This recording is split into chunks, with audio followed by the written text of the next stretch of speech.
My sister called me at 2 a.m., crying demanding money for her son, even saying it was on me if I didn't help. So I finally let out 3 words that should have been said years ago. Call your husband. I'm 33. I'm a logistics coordinator for a freight company outside of Richmond, which means I spend my days making sure things get where they're supposed to go, which is ironic because in my own family, nothing has been going where it was supposed to for about a decade. I should tell you about Relle. She's my older sister, 37. She has a son named Jalen who just turned 21. She works part-time at a dental office doing billing, or she did, or she does. I honestly stopped tracking because the job changes every time I ask, and the answer always leads to why she needs money. Here's a memory I need you to have before anything else makes sense. When I was 9 and Relle was 13, our dad left. Not dramatically, not with a fight. He just stopped coming home, and eventually the house accepted it the way a house accepts a door that doesn't close right anymore. You just learn to push harder.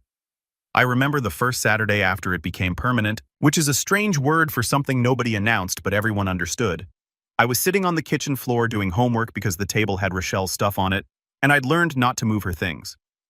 She came in, looked at me on the floor, didn't say anything for a minute, then she made 2 peanut butter sandwiches, cut the crusts off mine because she knew I didn't like them, put it on a plate, and set it on the floor next to me.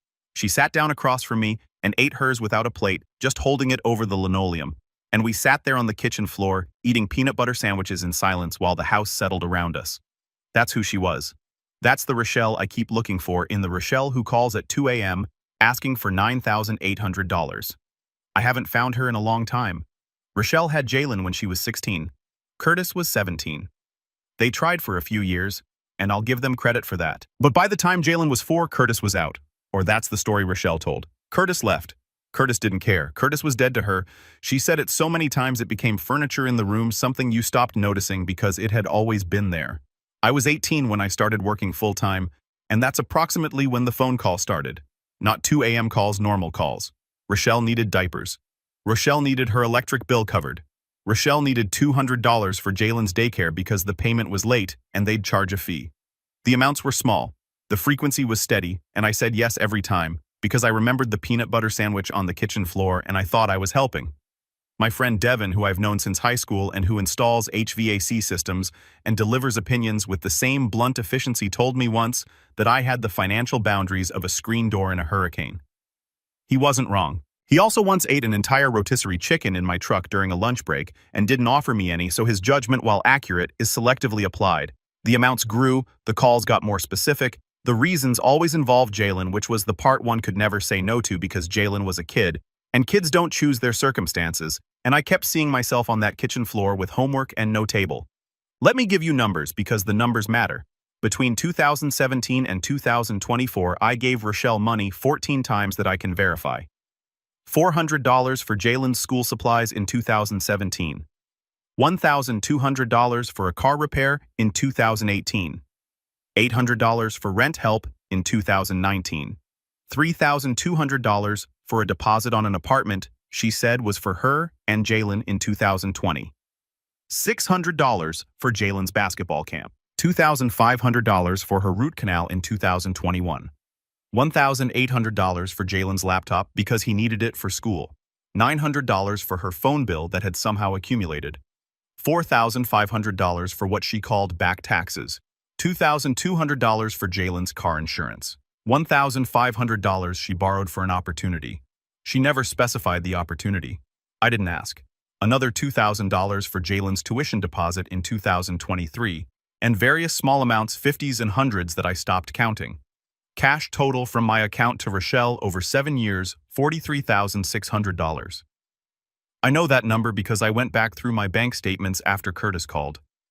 I sat at my kitchen table at 6 a.m. with a coffee I'd made but hadn't touched, and I scrolled through years of transfers, and each one had a date and a reason. And the reasons all sounded real at the time, and now they sounded like a script. They were a script, literally. But I'm getting ahead of myself again.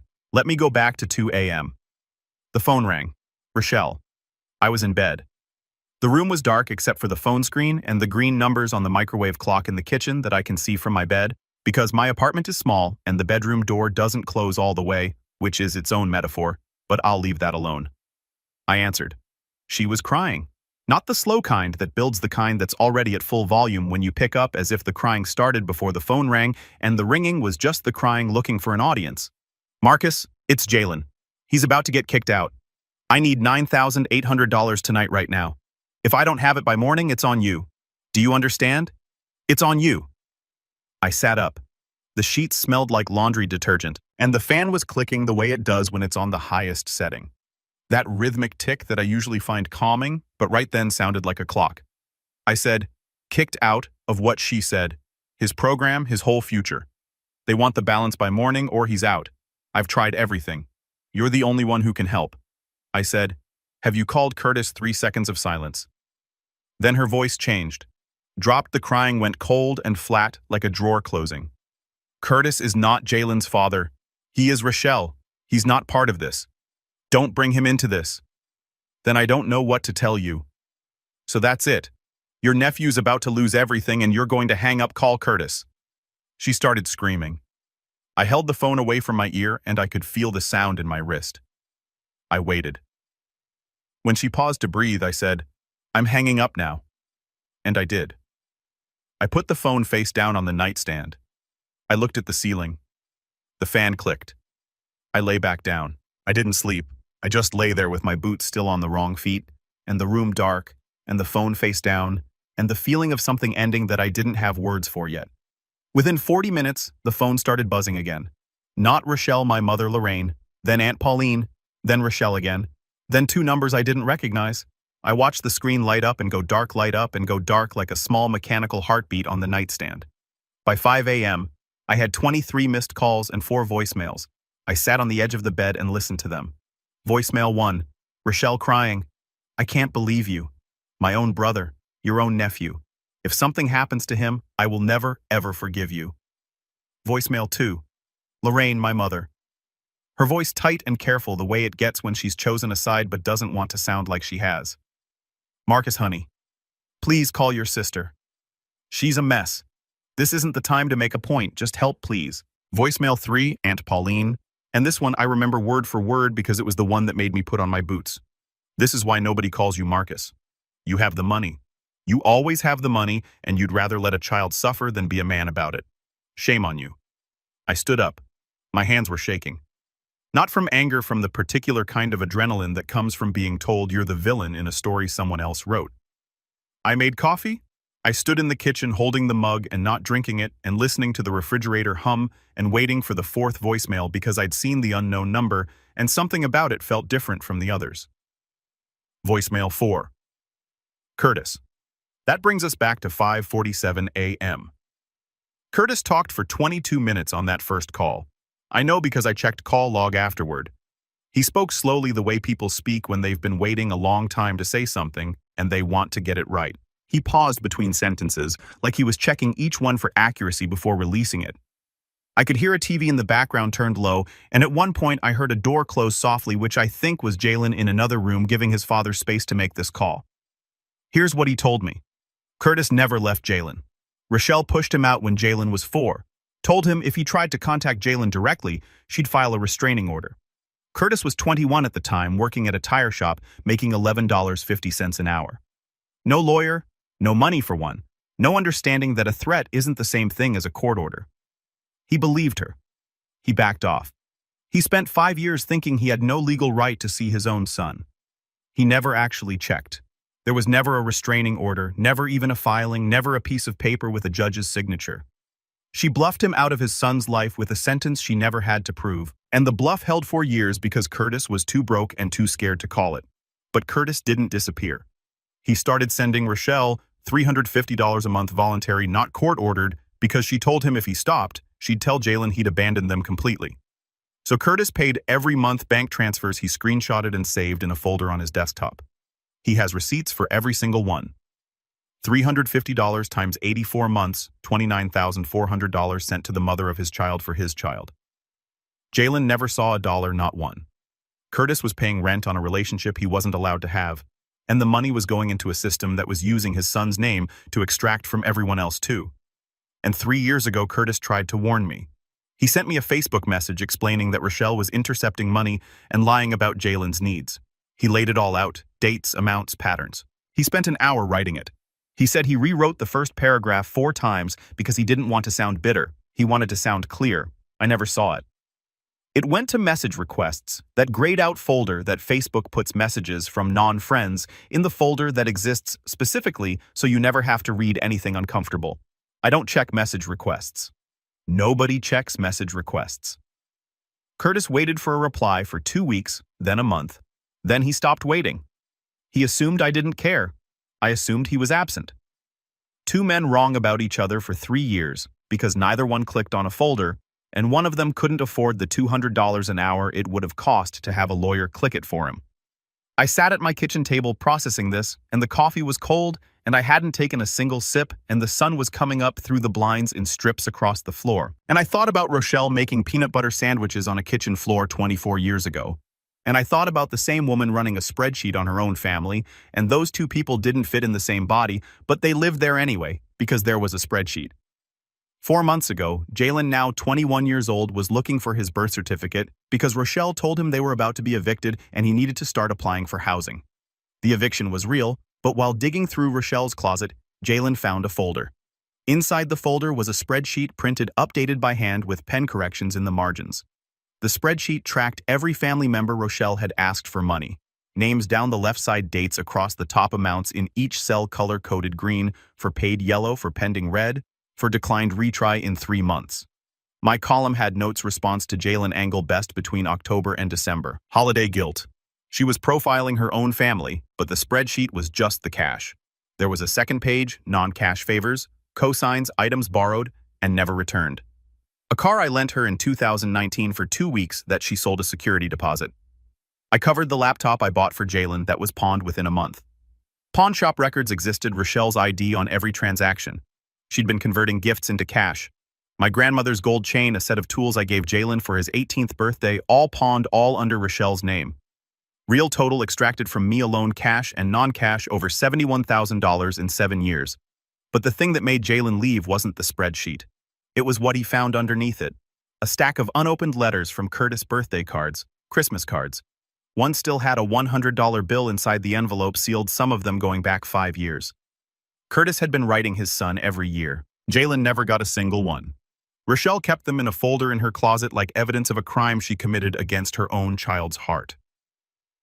Jalen held a sealed birthday card from his father, and something happened inside him that he told me about later in a letter, 3 handwritten pages.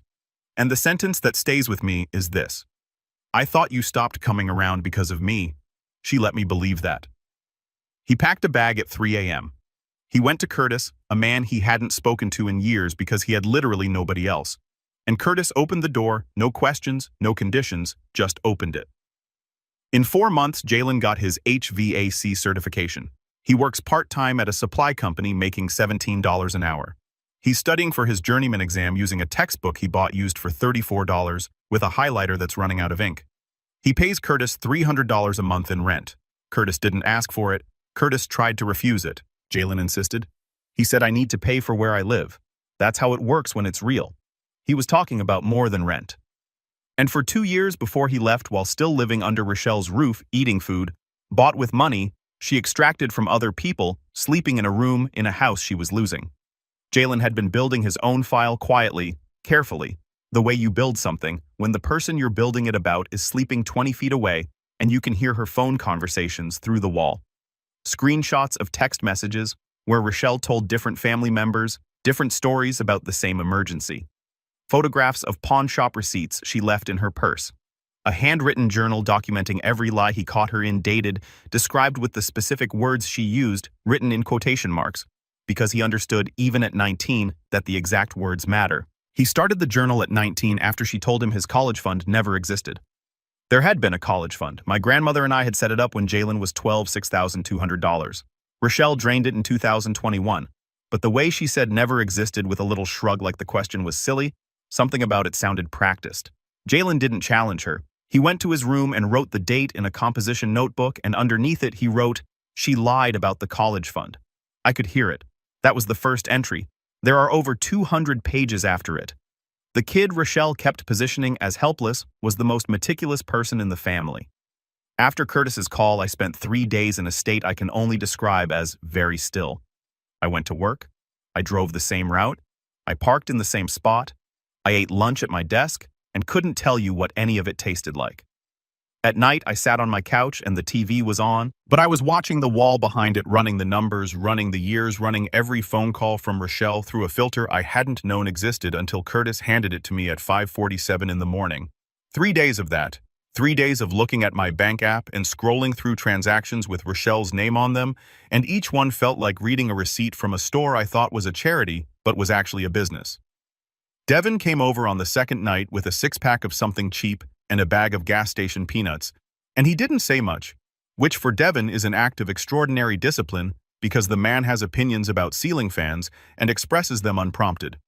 He sat on my couch and drank and shelled peanuts into a bowl I'd set out for chips, and at one point he said, "You have the face of a man who's doing math. He doesn't want to finish." I told him everything. He listened. He ate peanuts. Then he said, $71,000, I said, "Yes." He took a long pull of his beer, looked at the ceiling and said, "For $71,000, she could have at least pawned something I wouldn't notice." He was making a joke, I think. With Devin, you can't always tell because the man delivers humor and fury with the same flat voice, and sometimes they're the same thing. I called Curtis back on the third day. I told him I wanted to see the file. I wanted to see the spreadsheet. I wanted to see Jalen. Part of me was afraid to see Jalen. Part of me was afraid he'd look at me the way you look at someone who should have known and didn't. And a small part of me, the part we don't talk about, was afraid that seeing Jalen would mean accepting that I'd spent 7 years funding the cage he grew up in. We met at a diner off Route 1 Vinyl Booth's Coffee in those heavy ceramic mugs with the brown ring stain that never comes out, the kind of place where the waitress calls everyone hon and refills your cup without asking. Jalen was taller than I remembered and thinner, and he had a handshake that was too firm yet. He was wearing a work polo from the supply company with a name tag that said J, and his hands had the kind of dry roughness that comes from handling copper fittings all day. Curtis sat next to him, quiet present, solid in the booth, the kind of present that only matters when you know how long the absence was. Jalen showed me the journal. I didn't read it there. He gave me a copy 200-plus pages photocopied at a FedEx. I read it at home in my truck in the driveway because I started reading in the truck and couldn't stop, and by the time I looked up, the sun was behind the trees, and I'd been sitting there for 40 minutes, and the engine had been off the whole time, and the cab was cold, and my hands were stiff on the pages, and I hadn't reached for the key. I sent the spreadsheet to every person named on it. No cover letter, no explanation, just the document. 14 envelopes, same Tuesday. I stood at the post office counter, and the woman behind the glass asked if I needed tracking on any of them, and I said no. Some deliveries you don't need to track, you just need to send. My phone rang 11 times that day. Each call was a different family member processing their own column. Some were quiet, some were angry. My cousin Terrence, who's on the spreadsheet for $2,400 across 3 emergencies, called and said one word. Wow. Then he hung up. That was the whole call. Relle found out Jalen was living with Curtis when she drove to his campus, and the resident advisor said he'd moved out months ago. She called me, not crying this time, screaming the kind of screaming that doesn't have spaces between the words. "You turned my son against me, you and Curtis. You poisoned him." I waited for her to breathe. Then I said, "He left on his own." He found the folder. The word folder stopped her. 3 seconds of dead air. Total silence. Not the silence of someone thinking, the silence of someone being caught.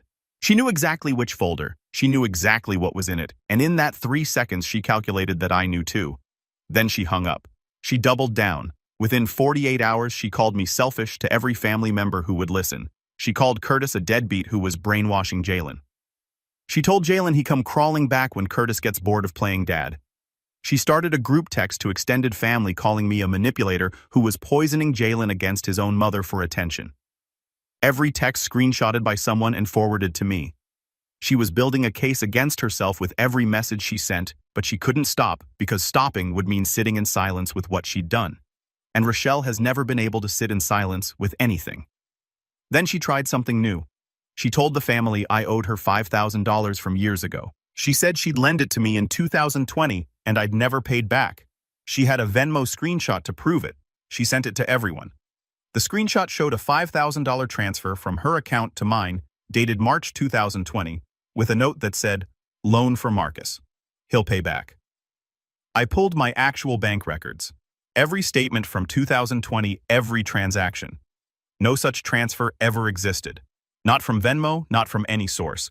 The $5,000 never happened. Devin, who I'd shown the screenshot to, looked at it for about 30 seconds and said, "The date font is wrong. She used Calibri.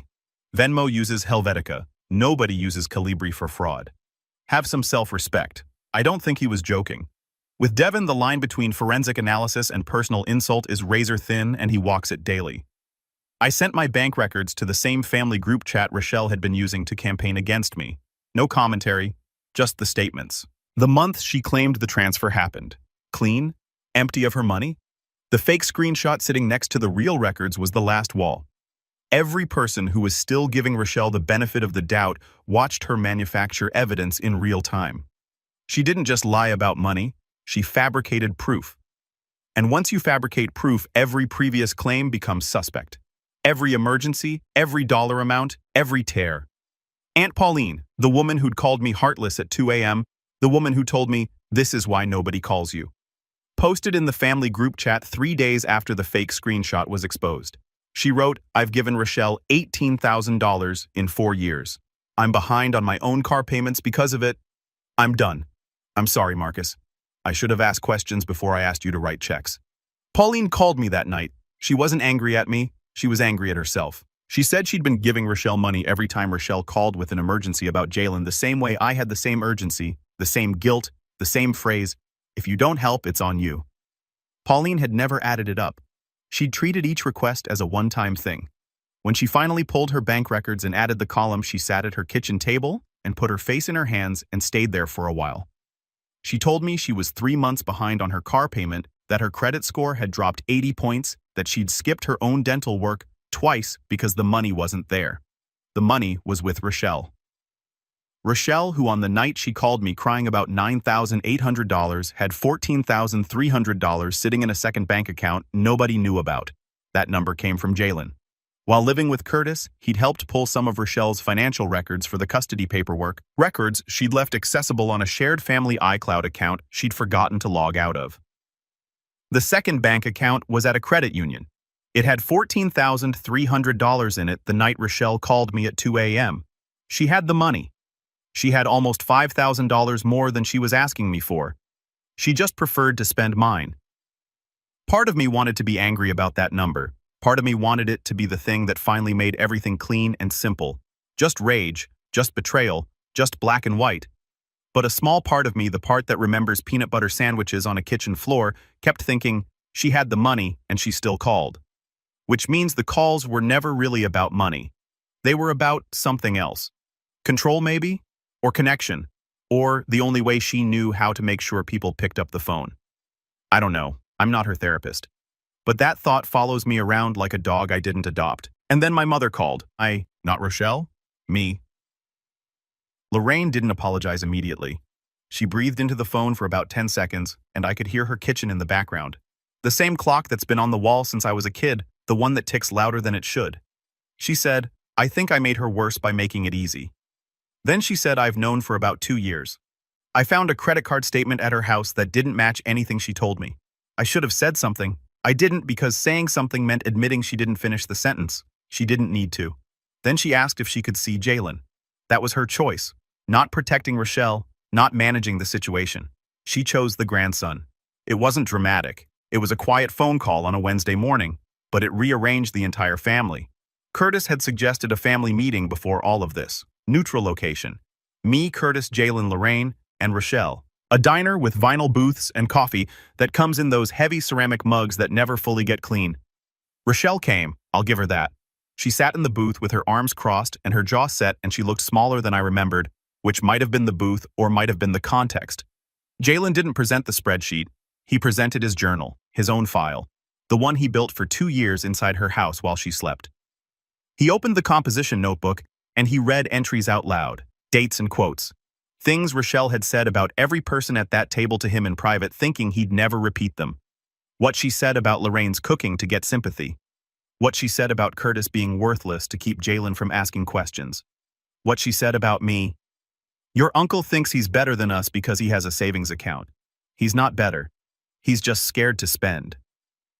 Jalen's voice didn't shake. His hands did. He held the notebook with both hands, and his fingers were white at the knuckles, and he read steadily like a student giving a report on something that happened to someone else. Except it happened to, and everyone in the room knew it. Relle listened for about 4 minutes. Then she stood up and said, "This is ridiculous. You're all ganging up on me." She looked at Jalen. "When Curtis gets tired of you don't come home." Jalen closed the notebook. "He said I'm already home." Relle left. The bell on the diner door rang once. Lorraine was crying silently into a napkin. Curtis was looking at the table. I was holding my coffee mug, and it was empty, and had been empty for 20 minutes, and I was holding it because I didn't know what to do with my hands. Without the money flowing in, Relle couldn't cover the mortgage she was already behind on. The eviction that Jalen had been searching for his birth certificate over actually went through. The house she raised Jalen in, the house I helped put a down payment on 6 years ago, for $1,500 that's on the spreadsheet in green because she counted it as paid, went to the bank. She moved in with a coworker from the dental office. I drove past the house once about 3 weeks after.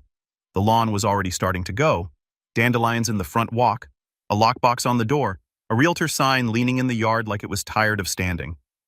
Curtis filed for a formal custody acknowledgement, not to take anything from Relle. Jalen was 21, so it wasn't about custody in the traditional sense. It was about lives with his father. The filing went through without contest because Relle didn't show up to the hearing. The clerk called her name twice in the hallway outside the courtroom. Silence both times. Jalen told me later that Curtis sat in the courtroom hallway afterward and didn't say anything for about 5 minutes. Just sat on a wooden bench with his hands on his knees. Jalen sat next to him. The hallway smelled like floor wax and old coffee from a vending machine near the elevators. Neither of them spoke. Then Curtis said, "You want to get lunch?" And Jalen said, "Yeah." That was the whole moment. 8 years of separation resolved in a hallway. A silence and a question about lunch. I got Jalen's letter in the mail about a week after the diner.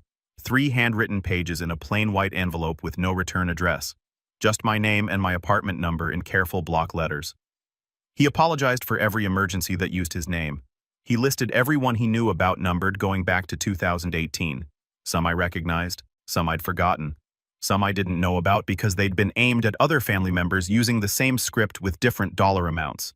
The handwriting got smaller near the bottom of the second page, like he was running out of room or running out of courage, or maybe both at the same time. There were 2 places where the ink was slightly smudged, and I spent longer than I should have looking at those smudges, trying to decide if they were from his hand dragging across the page or something else.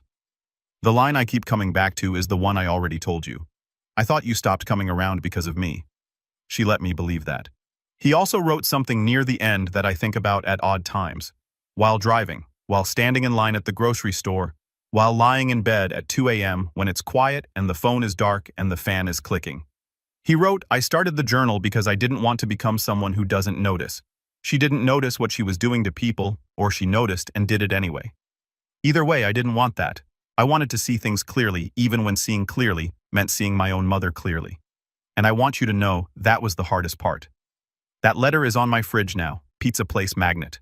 Right next to the electric bill and a coupon for oil changes that expired 2 months ago. I haven't. I'm not going to frame it, I'm not going to throw it away. It just lives there in the kitchen where the light hits it in the morning when I'm making coffee. 2 months after everything on a Saturday afternoon with nothing particular happening, I stopped at a hardware store because I needed washers for a leaking faucet in my bathroom. Aisle 7. I turned the corner with a plastic bag of washers in my hand, and there they were. Curtis and Jalen, standing in front of the power tool display.